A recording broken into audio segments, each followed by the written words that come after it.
Royal Challengers Bengaluru Mumbai ইন্ডিয়ান্সকে হারিয়ে point টেবিলের শীর্ষ স্থানে পৌঁছে গেছেন। তারা এখন পয়েন্ট টেবিলে 1 নম্বর স্থান দখল করে গেছে। আর এই একমাত্র কাজ করে দিয়েছে ভুবনেশ্বর কুমার আর কুণাল পান্ডিয়া। তারা দুর্দান্ত ফর্মে ছিলেন। বন্ধুরা, মুম্বাই ইন্ডিয়ান্স ভার্সেস আরসিবি ম্যাচে কি হয়েছিল চলো তোমরা এক এক করে জানিয়ে দিই। আর চ্যানেলে নতুন হয়ে থাকলে চ্যানেলটি ফলো করে পাশে থেকো।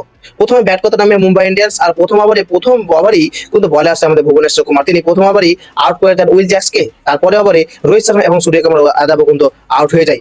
পরে ইনিংস সামলায় রামানদীপ এবং তিলক ভার্মা। তার দুর্দান্ত ইনিংসে একটা পৌঁছে দেয় মুম্বাই ইন্ডিয়ান্স 166 রানের।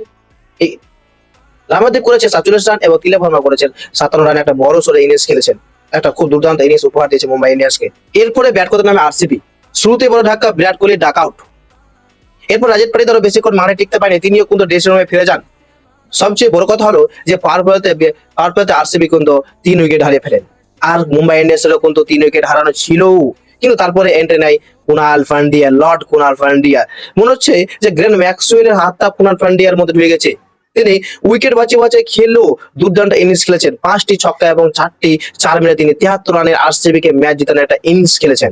এখন আরসিবি জিততে 18 রান দরকার। 2 ওভারে মাত্র 18 রান দরকার জিততে।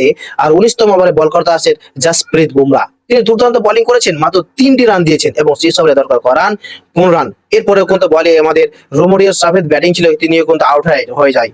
এরপরে আমাদের আশা আকাঙ্ক্ষা সব চুরমার হয়ে যায়।